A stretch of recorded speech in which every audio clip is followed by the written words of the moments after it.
आखिरी सौदा में आप सबका स्वागत है। नमस्कार, मैं हूं अनिल सिंह जी और मैं हूं प्रदीप पंड्या। सबसे पहले देखते हैं इस वक्त बाजार की बड़ी बात। बिगड़े अंतर्राष्ट्रीय माहौल के चलते निफ्टी पर आज भी दबाव देखने को मिल रहा है। आईटी शेयरों में आज सबसे ज्यादा बिकवाली होती हुई नजर आई है और इस हफ्ते आईटी कंपनियों के नतीजे आने भी शुरू होंगे, तो उसके पहले ये दबाव खासतौर पर मायने रखता है। लेकिन निफ्टी बैंक निचले स्तरों से करीब 100 पॉइंट का सुधार निफ्टी बैंक में हमने आते हुए देखा है और ये काफी इंटरेस्टिंग है क्योंकि इसी से मदद मिल रही है। इसके अलावा अगर थोड़ी बहुत मदद आई है, ऑयल मार्केटिंग कंपनियां मजबूत हैं, बाजार का मूड सुधारते हुए मेटल स्टॉक्स भी दिखाई दिए हैं और मिड कैप्स अगर आप ओवरऑल देखें तो वहां पर भी मूड बेहतर है। यानी निफ्टी में जो गिरावट है वो और दूसरी जगह पे इतनी नहीं दिख रही। बाकी का बाजार थोड़ा थोड़ा सुधरने की कोशिश करता हुआ नजर आ रहा है। लेकिन निफ्टी ट्रेडर्स ऐसे में क्या कर रहे हैं, अगर आप देखें तो 9000 के पुट और 9500 के कॉल, ये सबसे ज्यादा पॉपुलर अब भी बने हुए हैं सबसे ज्यादा पोजीशन के लिहाज से। आज अगर आप अब तक का ट्रेड देखते हैं तो 9200 की कॉल में काफी पोजीशंस जुड़ी हैं और आप देख सकते हैं कि 9200 के ऊपर निफ्टी आसानी से निकल नहीं पा रहा। तो आज सबसे मैक्सिमम राइटिंग जो हुई है वो इसी लेवल पर होती हुई नजर आई है। ओके, तो ये है बाजार की बड़ी बातें। लेकिन इस वक्त नजर डालिए सेंसेक्स और निफ्टी पर। निफ्टी ने 9175 का अहम सपोर्ट जरूर लिया है, लेकिन 9200 के नीचे काफी वक्त बिताया है। खासतौर से सेकंड हाफ 9200 के नीचे ही कारोबार होता हुआ दिख रहा है। गिरावट कम है 10 अंकों की, लेकिन अहम आंकड़े के नीचे 75 अंक नीचे सेंसेक्स आपको नजर आएगा, वहां गिरावट थोड़ी ज्यादा। लेकिन इन सबके विपरीत मिड कैप स्मॉल कैप शेयरों में तेजी बरकरार है। 0.5% की बेहतरीन बढ़त मिड कैप इंडेक्स में आपको नजर आएगी, वहां खरीदारी होती हुई दिख रही है।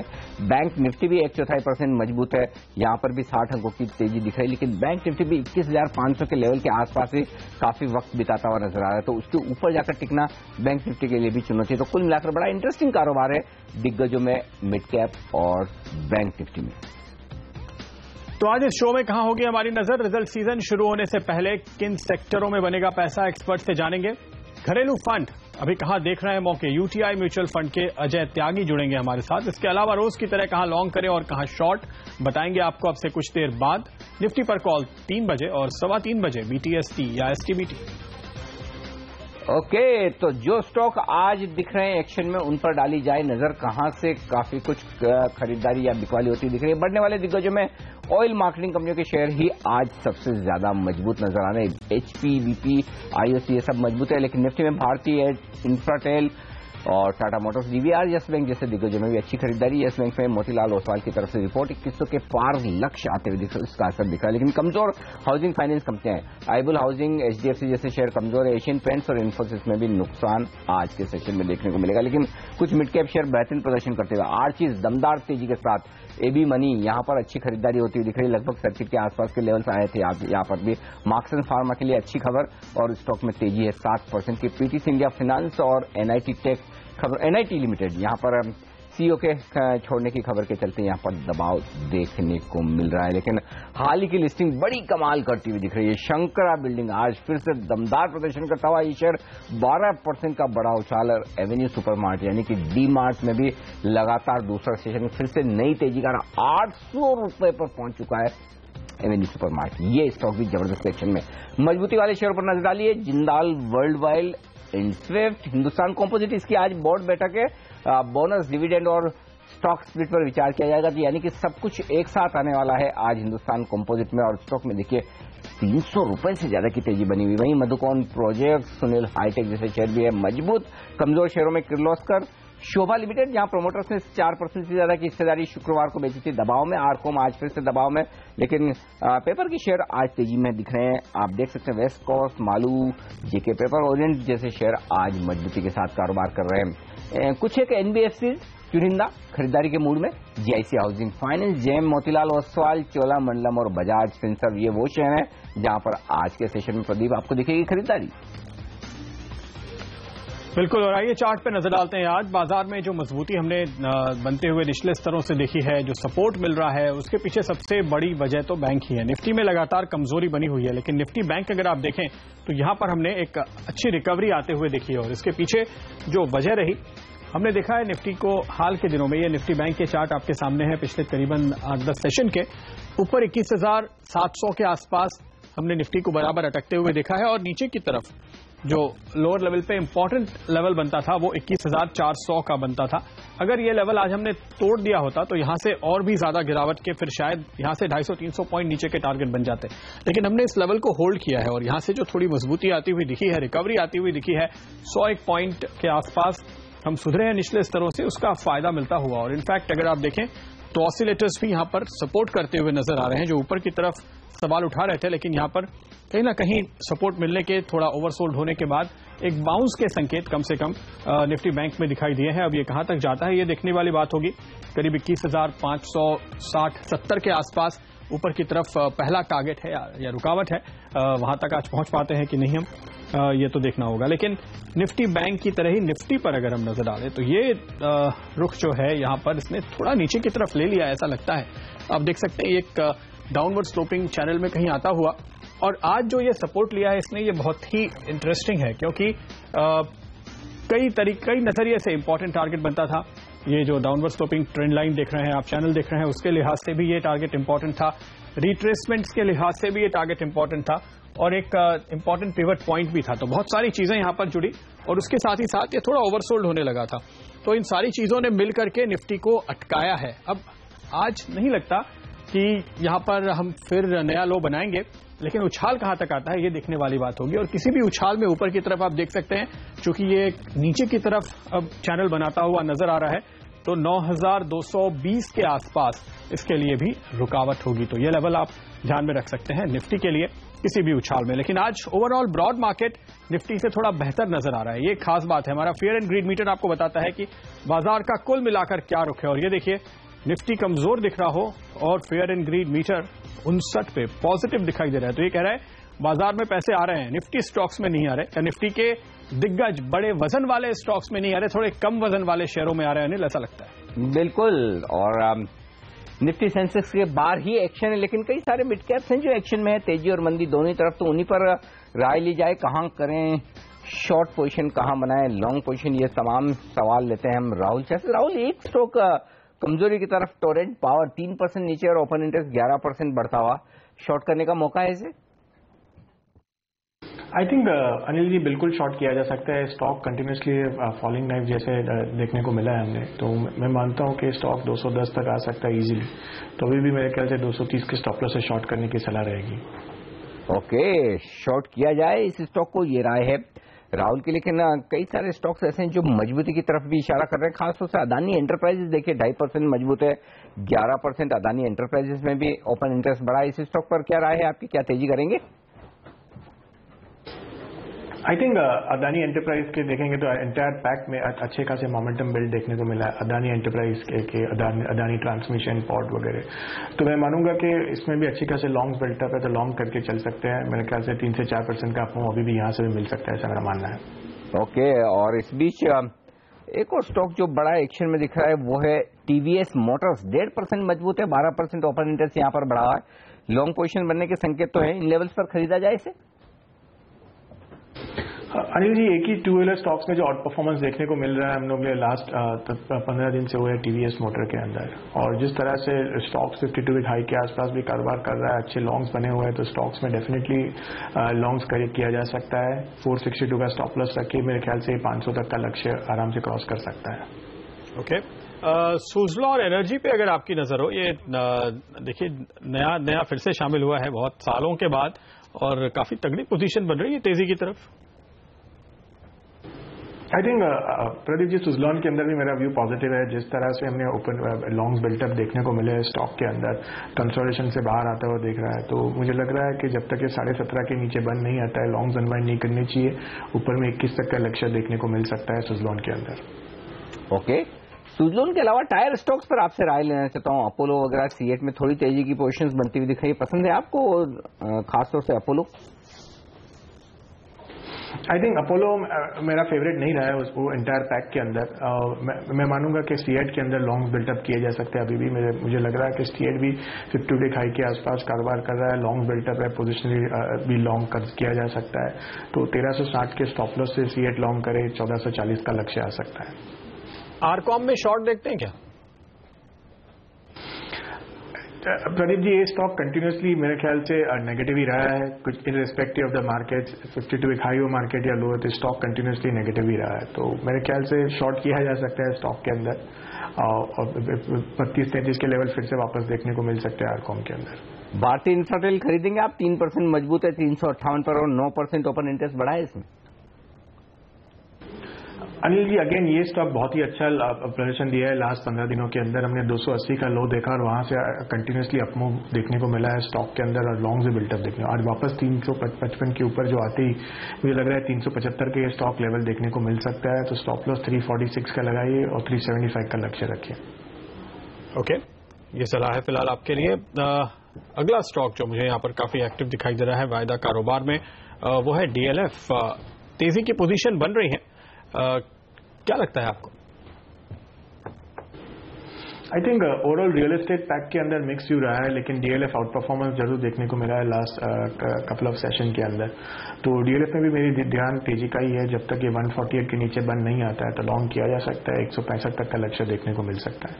यस बैंक में भी जबरदस्त तेजी की पोजीशन बनी है, लेकिन 3% स्टॉक मजबूत है, 18% ओपन इंटरेस्ट में इजाफा है, 13.5 लाख शेयर जुड़े। इस पर क्या राय है आपकी? आई थिंक प्रदीप जी, आगे भी मैंने बताया कि प्राइवेट सेक्टर बैंक्स में 2 बैंक्स मुझे अच्छे लग रहे हैं, एक HDFC और येस बैंक। तो येस बैंक मुझे अभी भी लॉन्ग्स लेने की मैं सलाह दूंगा। ये 1555 का स्टॉप लॉस रखा जा सकता है नीचे के अंदर। 1630 का फर्स्ट टारगेट और उसके बाद 1660 के लक्ष्य देखने को मिल सकता है येस बैंक के अंदर। और इस बीच एक बड़ी खबर आपकी स्क्रीन पर आती हुई, वो मध्य प्रदेश से सभी शराब की दुकानें बंद की जाएगी। कुछ चरणों में ऐसा होगा। इंटरेस्टिंग बड़ी खबर। एक के बाद एक राज्य लिस्ट बढ़ती जा रही है प्रदीप। अब ये मध्य ड्राई स्टेट, अब मध्य प्रदेश इस लिस्ट में शामिल हो गया। केरल, बिहार, गुजरात, 3 तो कम से कम हमें कंफर्म पता है, और अब चौथा हो गया आपका मध्य प्रदेश। ओके, पूरी खबर देखेंगे, लेकिन इस बीच झटके वाली खबर है। एक यूनाइटेड स्पिरिट्स पर राय ली जाए राहुल से, और यूनाइटेड ब्रूवरीज पे भी। राहुल, क्या दोनों स्टॉक शॉर्ट करने चाहिए? I think United Spirits definitely short करने चाहिए। मेरे ख्याल से कंटिन्यूसली स्टॉक में नेगेटिव डायनेमिक्स देखने को मिला है, और ये सीरीज में भी अंदर शॉर्ट बिल्टअप भी देखने को मिला है। तो मैं अभी भी शॉर्ट करूंगा। 1985-86 के आसपास कारोबार कर रहा है। 2050 का स्टॉप लॉस रखिए। 1900 तक का लक्ष्य देखने को मिल सकते हैं यूनाइटेड स्पिरिट्स के अंदर। ओके, तो ये खबर आती हुई फिलहाल जरूर झटका लगेगा इस पूरे सेक्टर को। इस पर हम नजरें बना रखेंगे, और भी डिटेल्स क्या है, कुछ चरणों में किस तरह बंद करने की योजना है, इस पर जानकारी भी हासिल करने की कोशिश करेंगे। लेकिन राहुल, आपसे इजाजत लेंगे। कोई डिस्क्लोजर्स? जितने भी स्टॉक्स के बारे में मैंने डिस्कशन किया, मैं रिकमेंडेशन दिया, मेरी कोई पर्सनल इंटरेस्ट के पोजीशंस नहीं है उसके अंदर। शुक्रिया आपका। और लेंगे फिलहाल एक छोटा सा ब्रेक। निफ्टी कोशिश कर रहा है 9200 के ऊपर फिर से निकलने की। 9200 का आंकड़ा इस वक्त आपके सामने। मिड कैप इंडेक्स अब 115 पॉइंट ऊपर है। निफ्टी बैंक करीब 100 पॉइंट ऊपर है। मार्केट ब्रेथ धीरे धीरे मजबूत होती हुई नजर आ रही है, लेकिन सेंसेक्स अभी 40 पॉइंट का नुकसान दिखा रहा है। ब्रेक के बाद हमारे साथ ट्रेडशिप ब्रोकिंग के डायरेक्टर संदीप जैन और प्रिसिशन इन्वेस्टमेंट के CMD किरण जाधव जुड़ेंगे।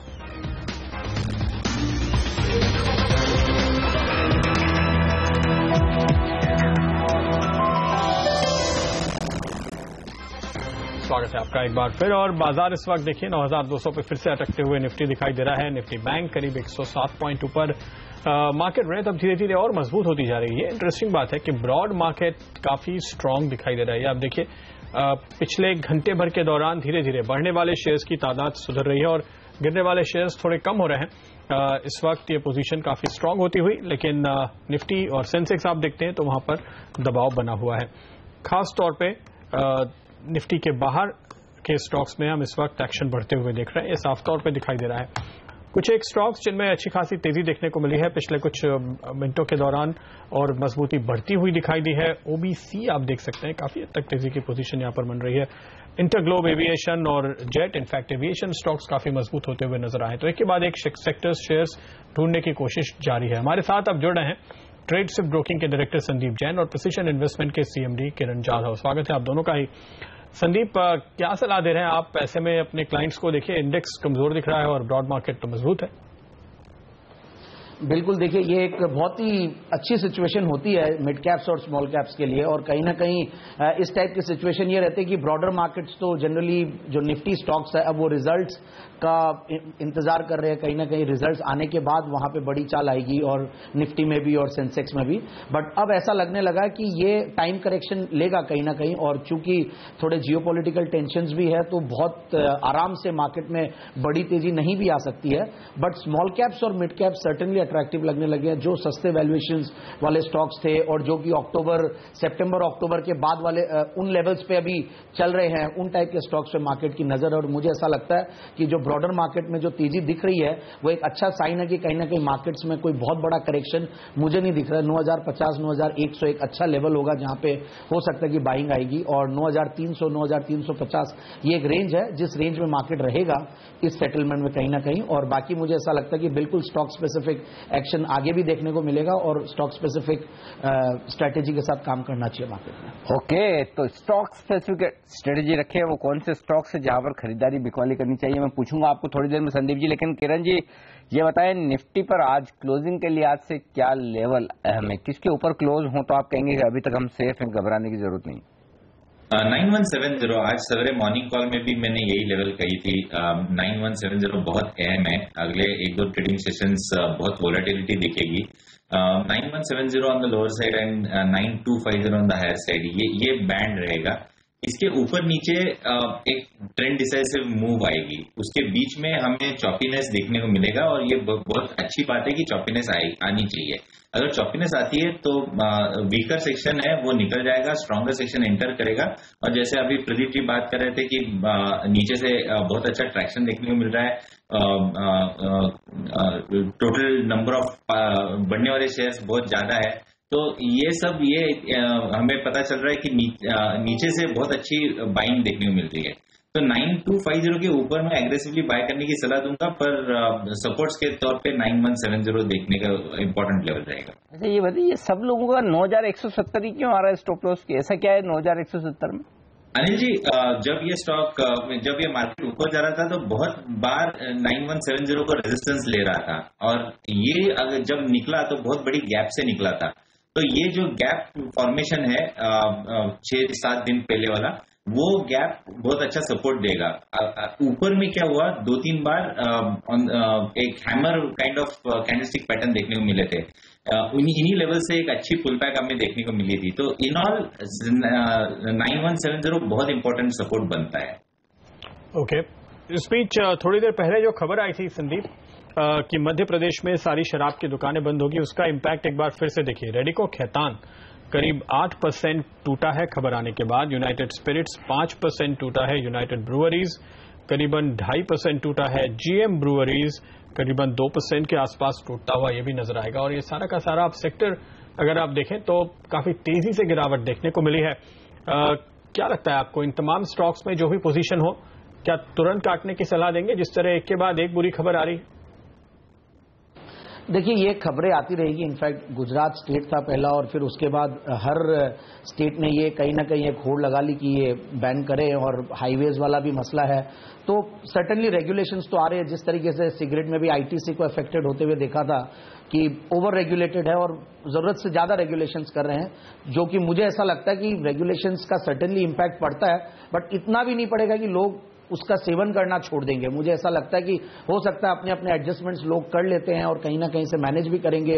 तो एक बार शॉर्ट टर्म में ये इन सब चीजों का कहीं ना कहीं डिस्काउंटिंग होकर एक बार करेक्शन आ जाए, बट ओवरऑल लॉन्ग रन में मुझे जिन्होंने लॉन्ग टर्म के लिए इन्वेस्ट कर रखा है उनको शायद बहुत ज्यादा चिंता करने की जरूरत नहीं है। ट्रेडिंग के लिए ले रखा है तो हो सकता है कि एक बार और भी कोई 1-2 स्टेट और अनाउंस कर दे तो उसका भी इंपैक्ट आ जाए, और अभी पूरा गर्म हो रखा मसला तो हो सकता है कि नीचे और आ जाए। तो मेरे हिसाब से वो अपने एग्जिट ले ले। बाकी लॉन्ग टर्म इन्वेस्टिंग जिन्होंने कर रखा वो बिल्कुल अपॉर्चुनिटी और ढूंढे कि कहीं ना कहीं अब बहुत ज्यादा पैनिक हो जाए और बहुत ज्यादा नेगेटिव न्यूज चारों तरफ हो जाए और फियर बन जाए, तो उस टाइम पे कहीं एंट्री लेने की कोशिश करें। आप कह रहे हैं लोग कैसे न कैसे मैनेज कर लेंगे, जुगाड़ कर लेंगे, कुछ न कुछ अरेंजमेंट कर लेंगे, लेकिन क्या वो फिर सेल्स में भी दिखेगा कि सेल्स में नहीं दिखेगा, ये बताइए। देखिए अनिल जी, वो सेल्स में भी दिख जाता है। मुझे ऐसा लगा था जब ये आईटीसी की न्यूज आती थी तो मुझे आईटीसी के दिन याद है, बार बार टूटता है। तो मुझे लगता है कि अगर किसी को अगर खेलना ही है सरोगेट प्ले, तो क्योंकि कहीं ना कहीं अब है तो इंटॉक्सिकेशन की और एडिक्शन की आइटम, तो हो सकता है कि सिगरेट्स कैन डू वेल, और कोठारी प्रोडक्ट्स है जो पान पराग बनाती है, इन टाइप के जो स्टॉक्स है ये हो सकता है कि अच्छा कर जाए, तो थोड़ा वहां पे प्ले कर लिया जाए। बाकी कहीं ना कहीं जो मुझे लगता है कि लोग इन चीजों का रास्ता ढूंढ लेते हैं, और सेल्स में भी हो सकता है थोड़े दिन इंपैक्ट पड़े, बट ओवरऑल दिखेंगी। चलिए, थोड़ा ऑप्टिमिस्टिक है इस लिहाज से संदीप जी फिलहाल, लेकिन आइए देखते हैं कुछ और स्टॉक्स जहां पर हम काफी हद तक तेजी की पोजीशन बनती हुई देख रहे हैं, और उनमें से भूषण स्टील आज आपको जरूर नजर आएगा। नए 52 वीक हाइज भी इसने बनाए हैं, और आज का वॉल्यूम देखिए, डेढ़ हफ्ते का वॉल्यूम यहां पर होता हुआ अब जो लग रहा है कि अगर S4A के अंदर रीस्ट्रक्चरिंग हो गई, क्या यहां से रीरेटिंग होने का मौका देखते हैं आप? संदीप, क्या कॉल है?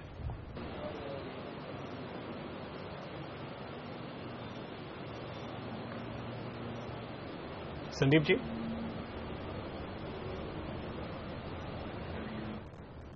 नहीं, मुझे लगता है संदीप तक फिलहाल हमारी आवाज नहीं पहुंच पा रही है। किरण, इस बीच इसके चार्ट्स पे नजर डालिए। भूषण स्टील नए हाइस पे है, तो ये तो एक टेक्निकल इंडिकेटर तो पॉजिटिव है, क्या लगता है आपको?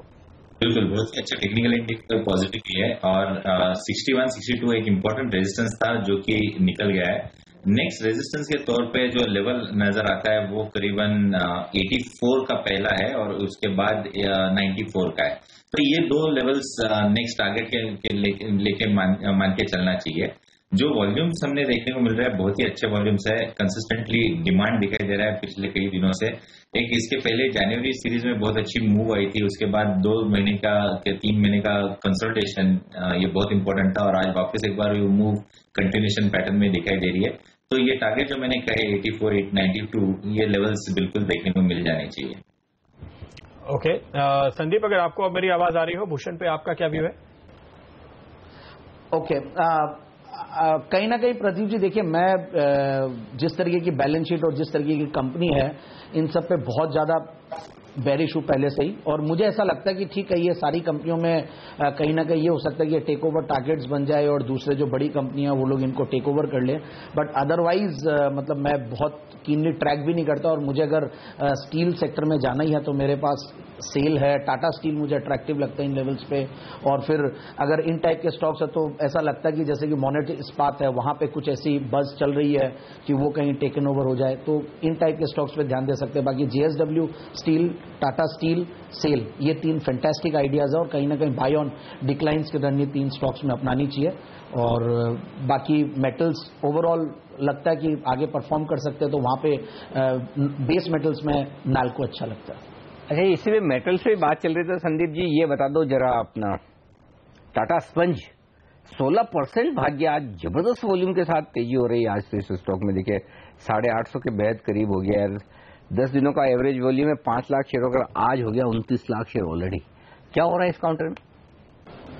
बिल्कुल, देखिए एक तो खास बात यह कि सारे टाटा स्टॉक्स में आज अच्छी खासी चाल है। टाटा इन्वेस्टमेंट हो, टाटा स्पंज हो, और कई टाटा मेटालिक, ये सारे स्टॉक्स में काफी अच्छा रनअप आ रखा है। मुझे ऐसा लगता है कि टाटा स्पंज को अब इतनी ज्यादा हीटेड हो चुका है और ओवरऑल बहुत चल चुका है, तो थोड़ा सा वेट करें और डिक्लाइंस भी लेने की कोशिश करें। बट ये बात सही है कि फैंटास्टिक स्टोरी है, फैंटास्टिक स्टॉक है, तो डिक्लाइंस पे लेने की कोशिश करनी चाहिए। टाटा स्पंज के लिए आप ये कॉल दे रहे हो, टाटा मेटालिक्स के लिए? टाटा मेटालिक्स को मैं बहुत कीनली ट्रैक नहीं करता। ओके, इस पर एक राय लेने की कोशिश करेंगे। किरण, क्या आप टाटा मेटालिक्स ट्रैक करते हैं? यहां भी नया 52 वीक हाई बना है आज, ये आप देख सकते हैं, और वॉल्यूम अगर देखें तो तकरीबन 3 से 4 दिन का वॉल्यूम एक दिन में है। प्रदीप जी, करीबन 3 महीने में ये स्टॉक 300 से लेकर 700 रुपए तक चला गया है, तो इन लेवल्स पे बाय करने की सलाह नहीं होगी, पर बिल्कुल जिनके पास है होल्ड करके चलना चाहिए। इधर एक अच्छा सपोर्ट करीबन 654 का आता है, वो ट्रेलिंग स्टॉप लॉस को मानते हुए चलना चाहिए, पर बेचने की सलाह नहीं होगी। ओके, बेचने की राय नहीं होगी। ये संदीप जी, ये तो नई लिस्टिंग वाले बड़े कमाल कर रहे हैं। शंकरा देखिए आज ये फिर से 11% मजबूत, ऊपर में तो 786 हो गया, अभी 760 के आसपास चल रहा है। एवेन्यू सुपरमार्ट देखिए 800 के ऊपर मैंने देखा था, ये स्टॉक भी जबरदस्त तेजी के साथ कारोबार कर रहा है। अभी है 782, हाँ 806-7 का आज का है ये। क्या करें इन लेवल्स पर? अब देखिए, ये स्टॉक्स आईपीओ में जिस तरीके का रेस्पॉन्स आया और जो इंस्टीट्यूशनल एपिटाइट थी इन स्टॉक्स में, वो कहीं ना कहीं दिखी गई ओवर सब्सक्रिप्शन के नंबर्स में। पहले तो मैं एवेन्यू सुपरमार्ट की बात करूंगा। फैंटास्टिक स्टॉक था, फैंटास्टिक स्टोरी है, वर्ल्ड की one of the best managed retail chain है। प्रोमोटर बैकग्राउंड की तो बात ही नहीं करनी है, सारी चीजें अच्छी है, बट फिर भी अब हर चीज के लिए एक भाव होता है। अब मुझे ये समहाउ वैल्यूएशंस के लिहाज से महंगा लगने लगा है। और ठीक है, 45% 50% के कैगर से ग्रो भी कर रही है कंपनी, और हो सकता है लिस्टिंग के बाद और जो फंड्स आए हैं उनसे और भी कुछ नया एक्सपेंशन कर ले। बट मुझे ऐसा लगता है कि अब थोड़ा सा ये स्ट्रॉन्गर हैंड्स में जा चुका है, और ऐसे हैंड्स में जा चुका है जो लोग 2-2, 3-3 साल, 5-5 साल के होराइजन से ले रहे हैं स्टॉक्स को। रिटेल का सारा माल अब खाली हो चुका है, जिनके आईपीओ में आए थे, और जो थोड़े वीकर हैंड रहते हैं, जो थोड़ा बहुत शॉर्ट टर्म प्रॉफिट्स करते हैं।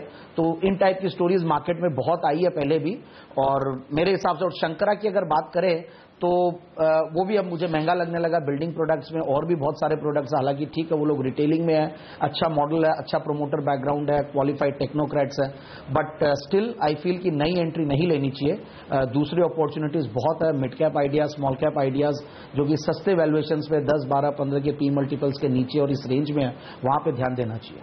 ओके, तो ये राय है आपके लिए इन दोनों ही नए आईपीओ पर। महंगे थे, महंगे हैं और महंगे ही रहेंगे, ये बात पक्की है। चलिए लेंगे एक छोटा सा ब्रेक, और इस ब्रेक के बाद हम लौटेंगे तो बजेंगे 3, और 3 बजे आपको मिलती है निफ्टी पर टॉप 3 ट्रेडिंग कॉल्स इस ब्रेक के बाद।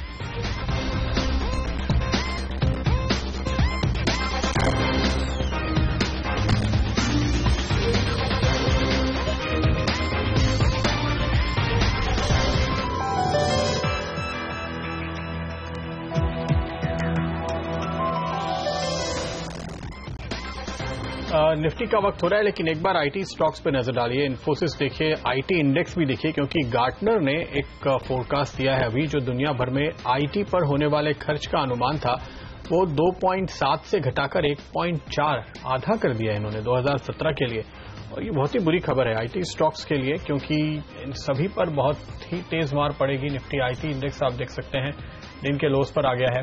HCL टेक, इन्फोसिस, TCS, सारे स्टॉक्स पर इसकी मार पड़ेगी, क्योंकि एक साथ इन सारी कंपनीज का आउटलुक अब कम हो सकता है इसके बाद आप ब्रोकर्स की ओर से और रिपोर्ट्स आते हुए देखें जो काफी ज्यादा कमजोरी की ओर इशारा करें इस पूरे सेक्टर के लिए।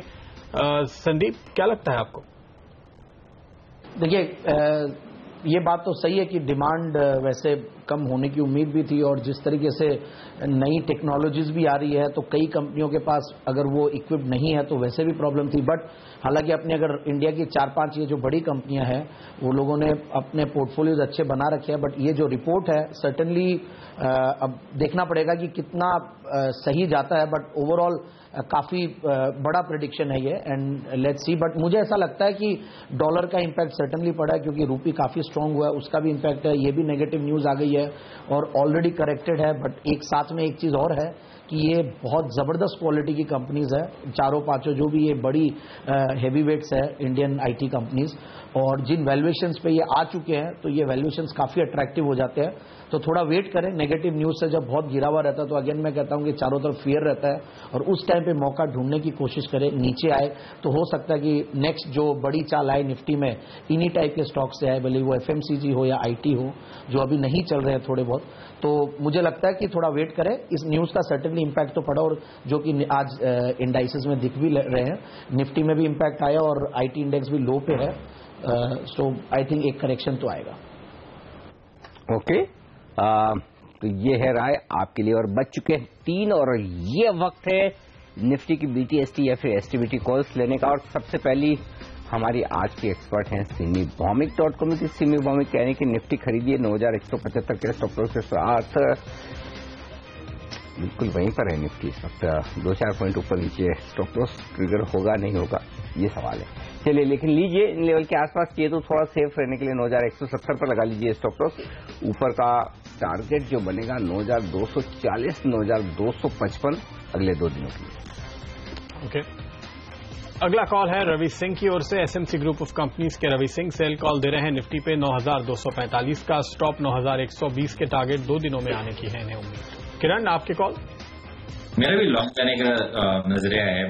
सपोर्ट पे मार्केट है 9170, जैसे मैंने पहले कहा बहुत अच्छा सपोर्ट है, तो 9160 का स्टॉप लॉस लगाना चाहिए और टारगेट्स के लिए 9250 अगले 2 ट्रेडिंग सेशंस में देखने को मिल जाने चाहिए।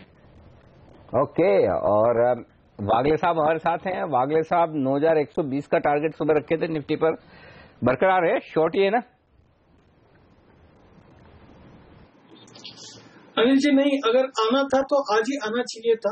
अगर ये नहीं आता है और यहाँ पर होल्ड कर रहा है तो मैं अभी लॉन्ग करने की सलाह दूंगा। 9150 का मेरा स्टॉप लॉस होगा और ऑन द अपसाइड 9270 एक छोटा टारगेट देना चाहता हूँ। ओके, तो बागेल साहब यहाँ से रुख बदलने की बात कर रहे हैं, तेजी करके चलिए, अब 9270 की तरफ वापस चलेगा ऐसा लगता है। 9150 पे एक स्टॉप लॉस आपको रखना चाहिए। लौटते वापस बाजार की ओर, और इस वक्त आप देखिए निफ्टी फिर से दिन के लोज को छूने के बाद सुधरने की कोशिश में 9180 के आसपास आता हुआ दिखाई देगा। निफ्टी बैंक भी ऊपर से थोड़ा हल्का हुआ था, लेकिन अब 21,500 के ऊपर टिकने की कोशिश फिर से कर रहा है, फिर से ऊपर निकला है, तो ये देखना इंटरेस्टिंग रहेगा स्पीच। अगर आप आईटी स्टॉक्स पे फिर से एक बार की नजर डालें, क्या उनमें सुधार लौटता हुआ दिखाई दिया है? इस समय अगर आप निफ्टी स्टॉक्स की तरफ रुख करें तो हमने इन्फोसिस और तमाम स्टॉक्स की पिटाई देखी। निफ्टी आईटी इंडेक्स आपके सामने जो दिन के लोज पर इस वक्त हैं, इन्फोसिस के अलावा HCL, टेक, विप्रो, इन सभी में भारी गिरावट देखने को मिली है। और जो गार्टनर की रिपोर्ट की हम कुछ देर पहले ही बात कर रहे थे, उसका असर फिलहाल तो बरकरार दिखाई देता है। बिल्कुल, और हमारे साथ अब कार्यक्रम में शामिल हो रहे हैं देश के दिग्गज mutual fund UTI mutual fund के EVP और फंड मैनेजर अजय त्यागी साहब। अजय जी, स्वागत है आपका CNBC आवाज पर। ये बताएं, रिजल्ट सीजन की शुरुआत हो रही है, 13 तारीख को इन्फोसिस के नतीजे आएंगे, उससे पहले IT शेयर कमजोर होते हुए दिख रहे हैं। क्या लग रहा है सर, IT शेयरों के लिए वक्त बुरा है और रुपए की मजबूती कमजोर नतीजों की आशंका दूर रहने की राय होगी, या फिर अब मौका है खरीदारी करने का? देखिए, जिस स्तर पे IT क्षेत्र की कंपनियां इस वक्त हैं, वहां से एक बात तो कहनी मेरे ख्याल से बिल्कुल बनती है कि इनकी वैल्यूएशन करीबन 2 दशक के लोज के आसपास हैं। अगर आप 2008 और 2009 का एक टाइम फ्रेम दायरे से बाहर रखें तो पिछले 20 साल में वैल्यूएशन के जो लेवल्स आज IT फ्रंटलाइन कंपनीज के दिखाई दे रहे हैं, वो लोएस्ट लेवल पे है। तो स्वाभाविक है कोई कुछ कारण भी इसके रहे होंगे। कारणों के बारे में, हाँ जी बोलिए। जी, लेकिन इस तरह की ग्रोथ भी जो अभी गार्टनर कह रहा है कि 2.7% उन्होंने कुल IT पे खर्च बढ़ने का अनुमान लगाया था, अब उसको भी घटाकर 1.5% से भी नीचे कर दिया है। और इसमें एक थोड़ा करेंसी फैक्टर भी दिखाई देता है, क्योंकि डॉलर कमजोर हुआ है, तो शायद उसका भी कुछ असर आता हुआ इस रिपोर्ट के कुछ हिस्से जो हमने अभी तक पढ़े हैं। क्या लगता है आपको कि इतनी कमजोर स्थिति, इतनी कमजोर डिमांड भी तो इससे पहले कभी नहीं दिखी 20 साल में? तो क्लियरली जहां तक डिमांड की बात है और जहां तक कंपनीज की ग्रोथ रेट की बात है, तो जो एक जमाने में ये 25-30% की ग्रोथ दिखाया करती थी, वो आजकल केवल 10-12% की ग्रोथ रह गई है।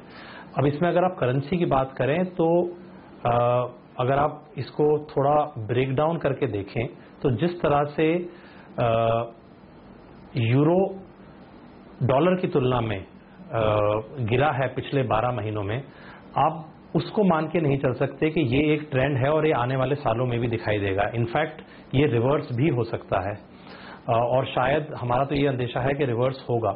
सिमिलरली जो रुपी ने बहुत स्ट्रेंथ दिखाई है डॉलर के अगेंस्ट, जिसके चलते ये गार्टनर की रिपोर्ट आने से पहले भी पिछले कुछ दिनों के अंदर IT क्षेत्र के अंदर एक कमजोरी थी, उस ट्रेंड को भी आप मान के नहीं चल सकते। बल्कि अगर आप देखें तो हमारा ये अंदेशा है और हमारा ये एनालिसिस है कि rupee should weaken against the dollar in the medium to long term. अब शॉर्ट टर्म के अंदर क्योंकि आपके पास FII फ्लोज बहुत स्ट्रांग आ गए हैं, FDI फ्लोज बहुत स्ट्रांग आ गए हैं और थोड़ा कहीं ना कहीं स्पेकुलेटिव एलिमेंट भी है। रिजर्व बैंक ने भी अपनी मॉनेटरी पॉलिसी में वो रुपी को स्थिर रखने के लिए क्या क्या मेजर्स लेंगे उसके बारे में भी कुछ नहीं बोला, तो मार्केट के अंदर थोड़ा सा एक स्पेकुलेटिव एलिमेंट आया है जिसकी वजह से रुपी इतना स्ट्रेंथन हुआ है। बट हमारा ये मानना जरूर है कि मीडियम टू लॉन्ग टर्म में आप रुपए को डॉलर की तुलना में अगर आप देखें तो 2 से 3% का एक स्टेडी डेप्रिसिएशन साल दर साल देखने को मिलना चाहिए। सिमिलरली यूरो स्ट्रेंथ भी रिवर्स होगी। अगर आप इन दो फैक्टर्स को ही मिला लें तो बहुत आधी जो वीकनेस आपको नजर आ रही है बिकॉज ऑफ ग्रोथ, वो तो वहीं आपको एड्रेस हो जाएगी। अब दूसरी चीज ये है कि ओवरऑल यूएस इकोनॉमी के अंदर भी बजट्स नहीं बढ़ रहे हैं, उसके बारे में क्या देखा जाएगा। तो जिस तरह से ट्रंप एडमिनिस्ट्रेशन ने एटलीस्ट बोला है, वो कितना कर पाते हैं आगे आने वाले महीनों में देखना पड़ेगा। जिन्होंने इस तरह से बोला है कि वो बैंकिंग क्षेत्र के लिए खासकर रेगुलेशंस कम करना चाहते हैं, that will help banks improve there profitability. जो इनके आरओईज और आरओएस पिछले 7-8 साल में किसी एक अच्छे खासे स्तर से गिर के एक काफी लोअर लेवल पे आ चुके थे, अगर वहां पे उनको वो बढ़त दिखाई देगी तो उनके बजट स्पेंड्स भी बढ़ेंगे। तो और मैंने आपको पहले ही बताया जैसे कि वैल्यूएशन उनके बहुत ही 2 दशक लो लेवल पे है। तो इन सबको देखते हुए अगर आपका एक लॉन्ग टर्म व्यू है तो आईटी क्षेत्र हमें इस लेवल पे अच्छा लगता है। ओके, लॉन्ग टर्म के लिहाज से आईटी सेक्टर पर है व्यू पॉजिटिव, लेकिन ऐसा ही व्यू एक मैं आपसे लेना चाहता हूं बैंकिंग शेयरों पर भी। क्या इतनी तेजी होने के बाद बैंक शेयर अब भी आकर्षक है? यदि हाँ तो कौन से, सरकारी या फिर प्राइवेट? तो इसके बारे में जैसा मैंने पहले भी आपके शो पे कहा है, हमारी जो पोजीशनिंग है वो अभी भी निजी क्षेत्र के बैंकों की तरफ बनी हुई है। सरकारी क्षेत्र के जो बैंक हैं वो बीच बीच में उछाल दिखाएंगे जब भी कुछ सरकार के द्वारा या रिजर्व बैंक के द्वारा कमेंट्री आएगी नॉन परफॉर्मिंग लोन्स के रेजोल्यूशन को लेके, या फिर बीच में उनका थोड़ा वैल्यूएशन री रेटिंग होने की बात चलेगी। लेकिन जहां तक बैलेंस शीट ग्रोथ की बात है, जहां तक क्रेडिट ग्रोथ की बात है और जहां तक एक प्रॉफिटेबल ग्रोथ की बात है, वहां पे हमारी सोच अभी भी यही है कि प्राइवेट सेक्टर बैंक्स अगले 5 साल के अंदर हमको कहीं ज्यादा प्रॉफिट ग्रोथ दे सकते हैं और उसी के चलते wealth creation in private sector banks is going to be much better. Okay, Tyagi साहब एक आखिरी सवाल, जैसे आप आईटी पे कुछ हद तक कह रहे हैं कि सारी बुरी खबरें फैक्टर्ड इन है प्राइस में, क्या वैसा ही फार्मा पे भी कह सकते हैं? जी बिल्कुल, फार्मा के बारे में भी हमारी राय यही है कि काफी नेगेटिव न्यूज ऑलरेडी फैक्टर्ड इन है। और एक बड़ा फर्क जो फार्मा और आईटी सेक्टर के बीच में है वो ये है कि फार्मा सेक्टर की dependence US as an economy के ऊपर काफी कम है कंपेयर टू आईटी सेक्टर। अगर आप किसी एवरेज इंडियन फार्मा कंपनी की बात करें तो उसका करीबन 35 से 40% टॉप लाइन और 25% के करीब प्रॉफिट यूएस से आता है। बाकी 75% प्रॉफिट या तो इंडिया से या इमर्जिंग मार्केट से या फिर और किसी कंट्री से आता है। तो जो ये फार्मा में डी रेटिंग देखा गया है, क्योंकि यूएस एफडीए ने बहुत सारी इंडियन कंपनीज की फैसिलिटीज को ऑब्जर्वेशंस दी हैं, कई जगह पे वार्निंग लेटर और इंपोर्ट अलर्ट भी दिया है। तो वो थोड़ा एक एक्सट्रीम रिएक्शन इसलिए भी हो गया है क्योंकि इन कंपनीज का, जैसे मैंने आपको बोला, करीबन 25 से 30% से ज्यादा प्रॉफिट यूएस से नहीं आता है। तो और वैल्यूएशन इनके 3 साल के निचले स्तर पे आपको मिल रहे हैं। ऑफ कोर्स आईटी के अंदर जैसे मैंने बोला 20 ईयर लो पे है, तो यहाँ पे 20 ईयर लो तो डेफिनेटली नहीं है, लेकिन डेफिनेटली 3-4 ईयर लो पे आपको वैल्यूएशन दिखाई दे रही हैं। तो सिलेक्टिवली आप फार्मा क्षेत्र की तरफ भी, हमारा तो एटलीस्ट मानना यह है कि फार्मा सेक्टर में भी आपको सिलेक्टिवली पोजीशंस और अपने वेटेज लेनी चाहिए फंड्स की। शुक्रिया मिस्टर त्यागी आपका हमारे लिए वक्त निकालने के लिए। लेकिन एक इंटरेस्टिंग बात अब मार्केट में दिखाई दे रही है, आईटी स्टॉक्स जिस तेजी से गिरे, निफ्टी आईटी जिस तेजी से गिरा, उसके बाद भी निफ्टी ने नया लो नहीं बनाया। इसकी वजह यह है कि बैंक्स ने पूरा काउंटर बैलेंस किया है, ऐसा लग रहा है। देखिए ओबीसी छोटा स्टॉक है लेकिन सेक्टर का ट्रेंड दिखा रहा है, सबसे ज्यादा चला, इसलिए इसका नाम ले रहा हूं मैं। पीएनबी देखिए, IDFC bank, SBI, bank of Baroda, सारे के सारे पब्लिक भी और प्राइवेट भी, ये सब चले हैं और इन्होंने पूरा बैलेंस कर लिया है। देखिए निफ्टी के स्टॉक्स में यस बैंक अब दिन के हाई पर है, 1600 के नजदीक पहुंचता हुआ दिख रहा है। एक्सिस दिन के हाई पर आ गया है, इंडसइंड बैंक मजबूत हो गया है और बैंक ऑफ बड़ौदा जिसका आपने जिक्र किया, कोटक 0.5% ऊपर है। तो ये तमाम बैंक ऊपर एचयूएल में है ना। HUL भी चल, HUL भी मजबूत, जो सुबह नीचे खुला था अब देखिए घूम गया पूरी तरह से, 916 का लो बनाकर 900, और अभी पिछले 10 मिनट में देखिए, और ये पिछले 10 मिनटों में हुआ। तो इवन टाटा मोटर्स देखिए यहाँ से सपोर्ट आता हुआ दिख रहा है। तो ये स्टॉक्स अच्छे एक्शन में, चलिए बढ़िया है। निफ्टी को कोई कोई तो मैनेज कर ले, सहारा देता रहे, तो ये बढ़िया बात है। तो IT शेयरों की कमजोरी, रिलायंस की कमजोरी के सामने थोड़े बैंक शेयर अब आते हुए नजर आ रहे हैं। बस 9170-75 के ऊपर बंद हो तो काफी लोगों की सांस चलती रहेगी, ऐसा नहीं तो लोग स्टॉप लॉस समझकर आखिरी मिनटों में पोजीशन हल्की करके बेच जा सकते हैं। 9165 से 9175 ये एक अच्छा खासा बैंड मुझे तो दिखता है, जहाँ पे 10 पॉइंट की, और हर 5-10 पॉइंट पे कुछ ना कुछ है। तो ये जोन बहुत इंटरेस्टिंग है। वागले साहब ने जो आज अपना मूड बदला है, सब देख के बदला होगा। वागले साहब ऐसे नहीं बदलते, वागले साहब बड़े बाकी है ना, कंजर्वेटिव चलते, BTST में भी पॉजिटिव नेगेटिव शॉर्ट लॉन्ग दोनों रहते हैं। अभी बस वक्त हो रहा है, मैं पूछूंगा थोड़ी देर में वागले साहब से और बाकी हमारे दूसरे एक्सपर्ट से भी कि कहाँ मौके हैं STBT BTST में। उससे पहले किरण, कोई प्राइवेट बैंक खरीदेंगे आप जहां पर अब एक्शन बढ़ता हुआ दिख रहा है कल के लिए? प्राइवेट बैंक में येस बैंक ही बहुत अच्छा दिखाई दे रहा है। मुझे लगता है कि इधर से और भी बढ़त देखने को मिलेगी। अनिल जी 1580 का स्टॉप लॉस रहेगा और टारगेट्स के लिए 1625 1630 के लेवल्स कल ही देखने को मिल जाने चाहिए। ओके, ये व्यू फिलहाल बनता हुआ। कुछ और स्टॉक्स जैसे कि हमने बात की जहां पे काफी अच्छे वॉल्यूम के साथ सुधार दिखाई दिया हो, अडानी पोर्ट में हम एक अच्छी उछाल आते हुए देख रहे हैं। इनफैक्ट पूरे अडानी ग्रुप पे हमारी नजर थी आज, जहां पर हमने अच्छा पार्टिसिपेशन भी देखा है। हालांकि ये एक स्टॉक है जिसमें आज वॉल्यूम हल्का है, अब ये बढ़ने की कोशिश करते हुए। इंडेक्स के लिहाज से HUL ही मेरे ख्याल से पिछले 10-15 मिनटों में सबसे ज्यादा मदद करने वाला स्टॉक है। प्राइस मूवमेंट के लिहाज से ऑलमोस्ट 1% का मूव हमने यहां पर आते हुए देखा, और अब आप देख सकते हैं पॉजिटिव जोन में एंटर हुआ और बढ़त कुछ और बेहतर होती हुई। इस पर किरण आपका क्या व्यू है?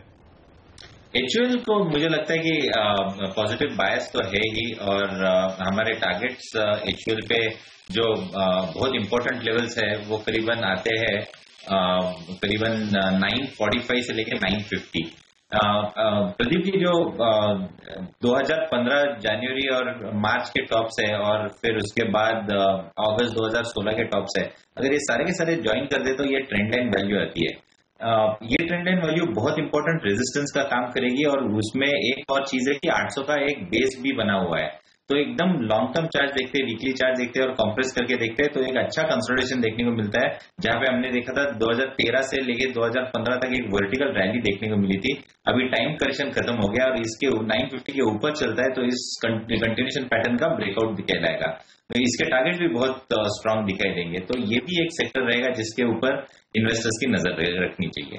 ओके, तो ये राय है आपके लिए HUL जैसे स्टॉक्स पर इस वक्त। और बज चुके हैं 3:15 और वक्त है BTST या फिर STBT कॉल्स आपको बताने का। और देखिए आज के पहले कॉल्स किसकी तरफ से आए। Nirav Vakharia HPCL, okay, BP और IOC तो भाग चुके हैं, अब HPCL की बारी है। खरीद कर जाएंगे 550 के लक्ष्य के लिए, 536 का लगता है, ये भी अभी भी भागा है तो और रेशो उतना फेवरेबल नहीं दिखा, लेकिन फिर भी ये कॉल है। और SBI खरीदने का इरादा है उनका, 285 का स्टॉप लॉस, 295 का टारगेट, ये दूसरा स्टॉक है। तो ये BTST कॉल आपके लिए आते हुए नीरव वखारिया की ओर से। मानस जायसवाल के कॉल्स भी लेते हैं। सेल कॉल है अशोक लेलैंड पे 8350 का स्टॉप लॉस, 80 के टारगेट। LNT पे सेल कॉल है 1695 का स्टॉप और 1620 के टारगेट। तो दो मंदी के कॉल दिए यहाँ पर मानस ने। किरण, आप क्या कहेंगे? मेरे दोनों ही BTST रहेंगे। पहला रहेगा इंडिगो, जहां पे स्टॉप लॉस 1050 का रहेगा और टारगेट्स के लिए 1125 के कल लेवल्स देखने को मिलेंगे। पर एक चीज बहुत इंपॉर्टेंट है कि 1100 का लेवल बहुत ही इंपॉर्टेंट है इस स्टॉक के लिए। कल अगर 1100 के ऊपर क्लोज होता है तो बिल्कुल 1125 पे माल देना नहीं चाहिए, बिल्कुल होल्ड करना चाहिए। 1250 से लेके 1350 तक के टारगेट्स आपको इसी सीरीज में देखने को मिलेगी, तो बहुत बड़ी अपसाइड देखने को मिलेगी इस स्टॉक में। दूसरा रहेगा ओरिएंटल बैंक, जहां पे 145 का स्टॉप लॉस रहेगा और टारगेट के लिए 155 एक्सपेक्ट कर सकते हैं।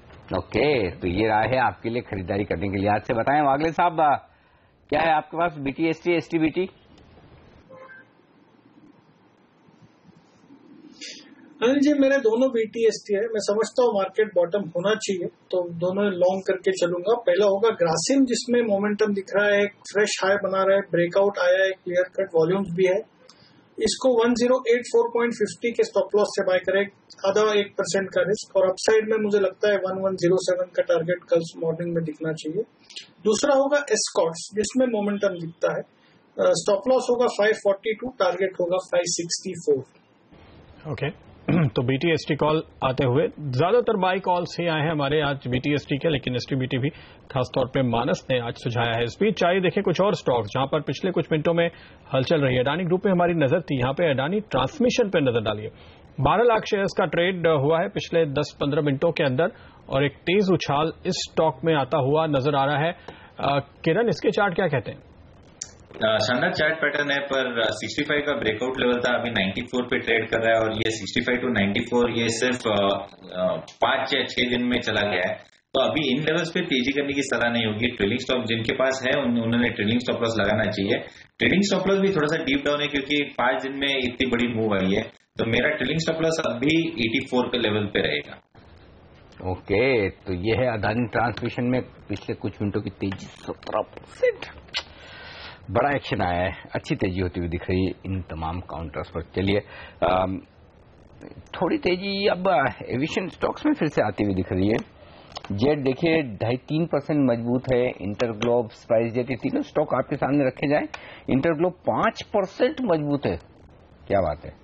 और स्पाइस भी देख लें एक बार, स्पाइस जेट बीएससी पर ही है, वो भी नजर डाल लें किस तरह की तेजी वहां पर होती हुई दिख रही है। 5%। जैन साहब कुछ खरीदेंगे? देखिए, कहीं ना कहीं जेट पे नजर है। सर्टेनली तीनों स्टॉक्स ही अच्छे हैं इस सेक्टर में, और ओवरऑल जिस तरीके से अब क्रूड ऑयल के प्राइसेस कहीं ना कहीं ठीक है, थोड़ी बहुत अभी बढ़त आई है because of the geopolitical tensions, but overall काफी कंट्रोल में है। तो उसका एक बहुत बड़ा पॉजिटिव इंपैक्ट इनके बैलेंस शीट पे आया, जो कि बहुत ही डैमेज हो चुकी थी, बट हालांकि इंडिगो का नहीं हुआ था, इंटरग्लोब का। और स्पाइस जेट की और जो जेट में अभी जो बैलेंस शीट में जो इंप्रूवमेंट आया वो बहुत ही इंप्रेसिव, और मुझे ऐसा लगता है जिस तरीके से पैसेंजर लोड फैक्टर भी बढ़ा और जो फेयर्स भी है वो भी काफी स्ट्रेंथन हो गए, काफी मतलब एक तरीके से सपोर्ट ले चुके हैं, और वो भी अब कहीं ना कहीं बहुत ज्यादा वहां पे कंपटीशन का इतना असर नहीं आ रहा है, और टूरिज्म पे भी असर पड़ रहा है काफी पॉजिटिव। और जिस तरीके से करेंसी भी अगर नीचे आती है तो सर्टेनली फॉरेन ट्रैवल भी बढ़ता है, और फिर क्रूड ऑयल पे भी का भी बेनिफिट मिल जाता है। तो ओवरऑल न्यूज काफी पॉजिटिव है, एंड कंपटीशन नया आने वाला दिखता नहीं है ज्यादा, और फॉरेन प्लेयर्स इनमें इंटरेस्टेड हो रहे हैं इन कंपनीज में स्टेक लेने के लिए। तो आई फील कि स्पाइस जेट फंडामेंटली मुझे ज्यादा अट्रैक्टिव लग रहा है तीनों में, स्पाइस जेट और कहीं ना कहीं जेट एयरवेज, इन पे ध्यान दें। और इंटरग्लोब चूंकि नया एफएनओ में आया तो सर्टेनली वहां पे चाल बनेगी। संदीप जी, एक और स्टॉक देखिए, पीटीसी इंडिया फाइनेंशियल्स, अभी आखिरी मिनटों में यहां पर बहुत तेजी से फिर बाइंग शुरू हुई है, सुबह से ही मजबूत है। तो ये स्टॉक क्या यहां पर आपकी बाई कॉल है? बिल्कुल, ये मैंने 10 साल में 10 गुना वाला एक शो हुआ था आप ही के चैनल पे, तो मैंने ये स्टॉक रेकमेंड किया था, और 38-40 रुपए का रेंज था, और बहुत ही परेशान करके ये एक तरीके से 38, 40, 41 ये रेंज था, और यहीं पे ही लोगों को बहुत ही परेशान किया इन्वेस्टर्स को, और कहीं ना कहीं एक डाउनसाइड रिस्क बहुत कम दिखती है स्टॉक में। और आज जो चाल लिया है और 44-45 को क्रॉस नहीं कर रहा था, और अब एक साथ कहीं ना कहीं अपसाइड आई है, और एक फंडामेंटली भी एक अच्छी न्यूज थी स्टॉक में।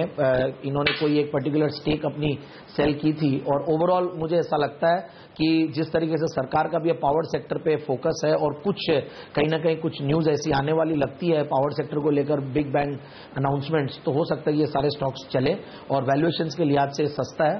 बट स्टिल आई फील कि बहुत ज्यादा बुलिश ना हो, क्योंकि अब ये चल चुका है, तो कहीं ना कहीं ये 55 का एक लेवल होगा जहां पे ये प्रॉफिट बुकिंग देखेगा। ओके, अच्छी तेजी हुई है, स्टॉक बड़ा मजबूत दिख रहा है, और खरीदारी भी लगातार होती हुई दिख रही है इस काउंटर पर भी आज के सेशन में।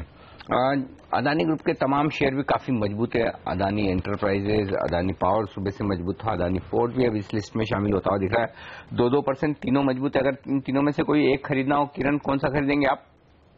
अदानी पोर्ट्स पे ध्यान देना चाहिए। मुझे लगता है कि अदानी पोर्ट्स में एक अच्छी मूव आनी चाहिए। हालांकि आज वॉल्यूम बहुत कम दिखाई दे रहे हैं, पर एक जो चार्ट पैटर्न है उसमें बहुत स्ट्रांग है। अदानी एंटरप्राइजेस पहले ही चल चुका है, तो risk to reward ratio favourable नहीं है, इसलिए मैं उसको सिलेक्ट नहीं करूंगा।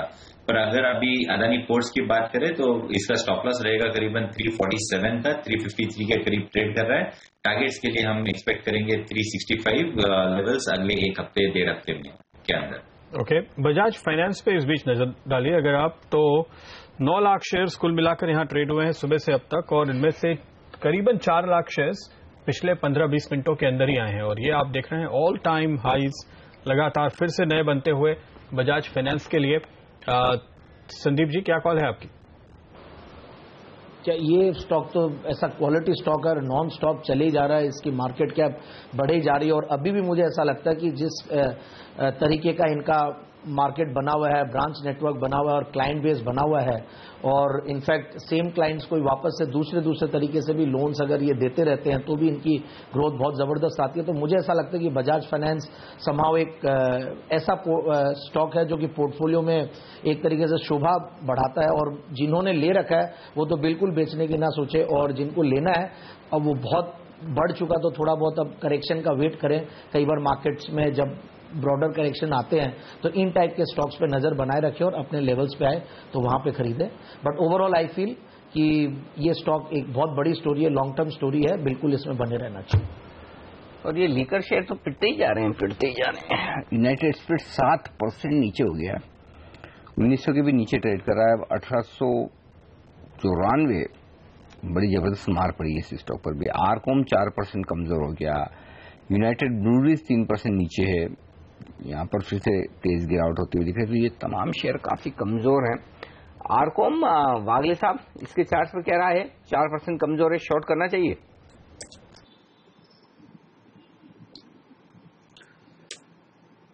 अनिल जी, बिल्कुल मुझे डाउन साइड दिखता है, और यहाँ से भी आई थिंक मॉर्निंग में भी हमने इसकी बात की थी। मुझे लगता है ये 34 के नीचे जाएगा या एटलीस्ट 34 टेस्ट करेगा। ओके, तो यहां पर गिरावट अभी भी जारी रहने की संभावना है। वागले साहब, एक और स्टॉक पर नजर डालिए, जीआईसी हाउसिंग अभी भी बहुत तेजी से बढ़ा है।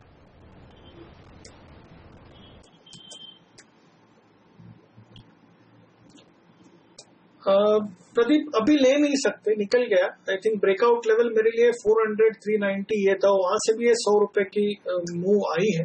तो यस, किसी ने लिया है तो 550 के टारगेट के लिए होल्ड करे, और 450 का ही स्टॉप लॉस बनता है, तो वो भी मैच नहीं हो रहा है। जैन साहब, ये इन्फोसिस ना क्यों गिरा? रिजल्ट खराब आ रहे हैं क्या? आ सकते हैं। देखिए, खराब तो अब एक्चुअली सर्टेनली अब नजर जो रहेगी इन्फोसिस की वो कमेंट्री पे रहेगी।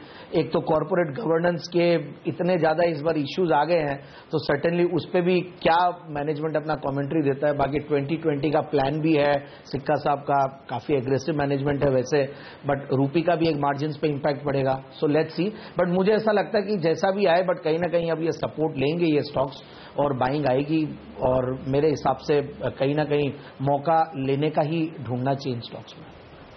किरण, अगर आप जेएसडब्ल्यू स्टील पे एक बार की नजर डालें, जाते जाते यहाँ पे काफी अच्छी बाइंग होती हुई नजर आ रही है। और मेटल स्टॉक्स की हमने कई एक बात की, टिन प्लेट एक और स्टॉक है, यहाँ पर भी काफी अच्छे वॉल्यूम के साथ मूवमेंट है आज।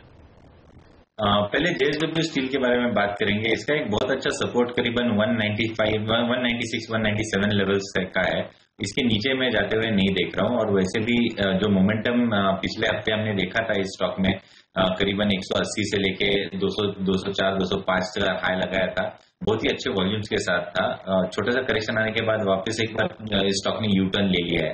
तो प्रदीप जी, मेरा मानना है कि ये स्टॉक इजीली 215, 218 के लेवल्स अगले हफ्ते तक दिखाई देगा। इस स्टॉक के लिए जैसे मैंने कहा 197 एक इंपॉर्टेंट सपोर्ट है, तो 195 का स्टॉप लॉस लगाना चाहिए। जहां पे टेम्पलेट की बात है, तो टेम्पलेट में थोड़े से अच्छे वॉल्यूम्स के साथ ये स्टॉक 85 to 90 गया, पर इमीडिएटली एक ऊपर से थोड़ी सी बिकॉली देखने को मिल रही है। तो शायद थोड़ा सा कॉशियसली बुलिश रहूंगा इधर मैं। 84 के स्टॉप लॉस के साथ अगर कंपल्सिव ट्रेडर है तो या इन्वेस्टर है तो बाय करने की सलाह होगी। टारगेट्स 94 के देखने को मिलेंगे। मैं इतना एग्रेसिव स्टॉक में नहीं हूं क्योंकि risk to reward ratio favourable नहीं है। ये रहा है इस वक्त और इस बीच सोमानी सेरामिक्स एक और स्टॉक है जहां पर 4-4.5% की एक बड़ी ट्रेड होती हुई दिखी है। 680 रुपए के दाम पर सोमानी सेरामिक्स आपके सामने लेकर आएंगे। 16.5 लाख शेयरों का कारोबार हुआ है, एक बड़ी ब्लॉक डील हुई है सोमानी में। ये सेक्टर तो आप बहुत क्लोजली ट्रेड करते हैं जैन साहब, ये स्टॉक भी एक रडार पर 680 पर ट्रेड हुआ है इसमें। देखिए ये सेक्टर तो बेहतरीन सेक्टर है और मुझे तो याद अनिल जी आप ही के साथ शो किया था बहुत पहले और मैंने पहले भी बताया हुआ है वर्ल्ड सैनिटेशन डे के दिन। और मुझे जिस तरीके से सरकार के प्लान्स है स्वच्छ भारत को लेकर और सैनिटेशन के ऊपर जो बजट्स है, ये सेक्टर बहुत जबरदस्त लगता है। और इस सेक्टर में कजारिया सेरामिक्स और सेरा सैनिटरी वेयर ये ऐसे स्टॉक्स है यहाँ से मतलब मल्टीबैगर रिटर्न्स ये दे सकते हैं, क्योंकि जो सरकार डिमांड लाने वाली है और ये पूरी इंडस्ट्री का जो अभी टर्नओवर है वो मिसमैच है बहुत बड़ा। और मुझे ऐसा लगता है कि यहाँ पे बहुत बड़ी तेजी आएंगी इन स्टॉक्स में। सोमानी सेरामिक्स में संभाव बहुत ज्यादा कीनली ट्रैक नहीं करता, हालांकि रडार पे था, but still I will prefer to go with Kajaria ceramics and Cera sanitary ware. Okay, ये ज्यादा बेहतर आपको स्टॉक्स नजर आते हैं। फिलहाल आइए कुछ और स्टॉक्स देखें जहां पर आज हमने जाते जाते खरीदारी बनते हुए देखी है और आज काफी सारे ऐसे स्टॉक्स दिख रहे हैं। इंटरेस्टिंग बात है कि मार्केट का मूड फिलहाल हालांकि बहुत बुलिश नहीं है, लेकिन काफी मिड कैप्स हैं जहां पर आखिरी मिनटों में हम जबरदस्त वॉल्यूम बनते हुए देख रहे हैं। मेटल की हमने बात की थी, मॉनेट इस्पात भी अब इस लिस्ट में शामिल होता हुआ यहां पर भी एक उछाल फिलहाल आ रहा है। आर्चीज की मजबूती और भी बेहतर होती हुई आखिरी मिनटों में भी यहां पर काफी वॉल्यूम देखने को मिला है। बाटा में एक उछाल देखा गया है, करीब 1-1.25 लाख शेयर्स और यहां पर ट्रेड हुए हैं पिछले कुछ मिनटों के दौरान। अनंत राज में भी एक उछाल आते हुए नजर आ रहा है। किरण, इनमें से कोई स्टॉक जिस पर आपकी नजर हो? बाटा सबसे अच्छा दिखाई देता है। जिन स्टॉक से आपने बात की उनमें से मुझे लगता है कि बाटा में ही आपका ध्यान रखना चाहिए। 569, 570 के करीब ट्रेड कर रहा है। 560 का स्टॉप लॉस रहेगा और टारगेट्स के लिए आप 600 के लेवल्स देखने को मिल जाएंगे एक हफ्ते के अंदर। जो कंसल्टेशन हुआ है पिछले 5 ट्रेडिंग सेशंस में बहुत ही अच्छा कंसल्टेशन हुआ है और ये जो अभी मूव आई है पिछले आधे घंटे में, ये तो बहुत ही स्ट्रांग मूव है, तो ये रिस्क टू रिवॉर्ड रेशियो में भी फेवरेबल है। तो ये काफी इंटरेस्टिंग क्लोज आज का अनिल से होता हुआ दिख रहा है। निफ्टी दिन के लोज के काफी करीब और निफ्टी बैंक अपने दिन के लोज से तकरीबन 1.25 पॉइंट ऊपर।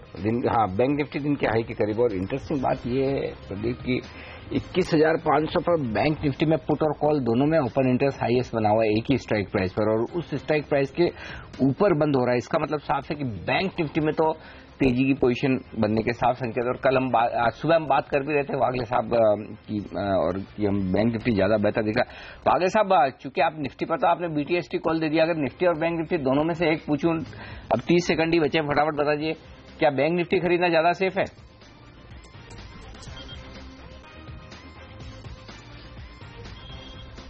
अनिल जी, दोनों के बीच में अगर चॉइस लेना है तो बैंक निफ्टी में ज्यादा स्ट्रेंथ दिखती है, कोई उसमें दो राय नहीं है। और मुझे लगता है बैंक निफ्टी ऊपर में 21,800, 21,900 तक 1 या 2 दिन में जाना चाहिए।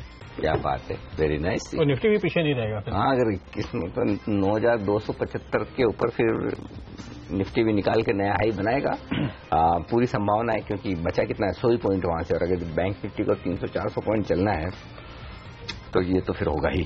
चलिए, लेकिन कुल मिलाकर आज की क्लोजिंग काफी बेहतरीन होती हुई दिख रही है। 140 अंक नीचे, भले ही सेंसेक्स और निफ्टी 21 अंक नीचे। 9,175 का अहम लेवल जो हम बोल रहे थे कि उसके नीचे बंद हो तो ही बाजार खराब होगा।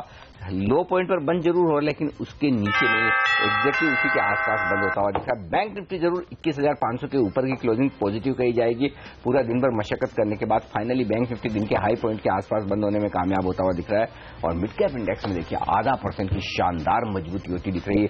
कई सारे मिड कैप्स ऐसे हैं जिनकी प्राइसेस देख के आप खुश हो जाएंगे। ओबीसी 7% ऊपर, इंटरग्लोब 6% मजबूत, डीवीज 6% मजबूत, Bank of India 4%, Bajaj finance, BEL, BPCL, B letter के लिए आज लगता है दिन अच्छा है, काफी अच्छे भागे शेयर। भारतीय इंफ्राटेल 4% मजबूत है।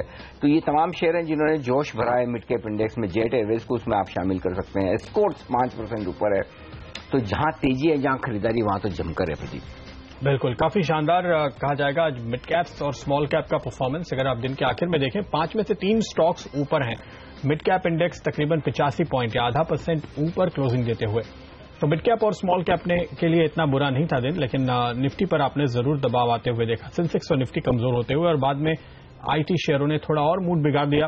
तो उस वजह से आपने नुकसान थोड़ा सा बढ़ते हुए दिखा है। तो यह पूरे दिन की तस्वीर आपके सामने और कुल कारोबार तकरीबन 3,35,000 करोड़ के आसपास का। कैश मार्केट अगर आप देखें तकरीबन 27 से 28,000 करोड़ का वॉल्यूम देखने को मिला। ये थोड़ा हल्का है वॉल्यूम हम कह सकते हैं। पिछले दिनों में हमने जिस तरह का पार्टिसिपेशन देखा था उसके मुकाबले, और शायद वजह ये कि थोड़ी अनसर्टेनिटी, निफ्टी कमजोर, बैंक निफ्टी तेज, मिड कैप में उछाल, दिग्गज कमजोर, ये उलझा हुआ सा नजर आया मार्केट का ट्रेंड, इसका असर शायद दिखाई दिया। किरण, कौन से अहम लेवल पर अब आप नजर रखने वाले हैं कल के ट्रेड में जो डिसाइसिव साबित होंगे और ये कंफ्यूजन दूर होगा? पहले तो जैसे मैंने कहा 9170 ये बहुत इंपॉर्टेंट सपोर्ट है। कल फर्स्ट हाफ में इसके ऊपर रहना बहुत इंपॉर्टेंट है निफ्टी को। दूसरा लेवल जो आज के चार्ट के हिसाब से दिखाई दे रहा है वो है रेंज 9250 से लेके 9220। ये 15 पॉइंट का रेंज बहुत इंपॉर्टेंट है। ये 15 पॉइंट का रेंज अगर निकल जाता है यानी 9220 के ऊपर हम चलते हैं तो एक बहुत अच्छी मूव आपको देखने को मिलेगी जो कि 9250 9270 तक ले जा सकती है। उधर वापस एक बार रिव्यू ले लेना चाहिए क्योंकि वो लेवल्स बहुत अहम है मीडियम टर्म के आउटलुक। ओके, तो ये राय है आपके लिए इस वक्त इन तमाम शेयरों पर। वक्त पे आप सबसे विदा लेने का बहुत बहुत शुक्रिया। किरण जी, संदीप जैन साहब, संदीप वागले साहब, आप सबका बहुत बहुत शुक्रिया CNBC आवाज के साथ जुड़कर आखिरी सौदा में आज अपनी राय देने के लिए। फाइनल क्लोजिंग जो आ रही है वो बुरी नहीं है, 9181 है निफ्टी पर और 130 अंक नीचे सेंसेक्स बंद होता हुआ दिख रहा है। लेकिन वक्त है स्टॉक 2020 के रिजल्ट का।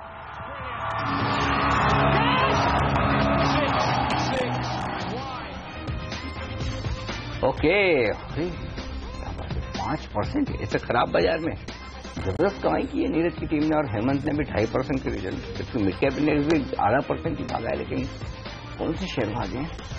आर्चीज ओके 20% चल गया, भूषण स्टील, डीवीज लैब और टिन प्लेट, ये सारे के सारे धुरंधर थे नीरज की टीम में। आज सुबह मार्केट खुलने के पहले 7:30 बजे उन्होंने बताए थे और हेमंत ने बताए थे सिनेलाइन, पीटी लेमिनेशंस, टीवीएस और मुर्देश्वर सेरामिक्स, ये स्टॉक्स दमदार प्रदर्शन करते हुए उनकी टीम में।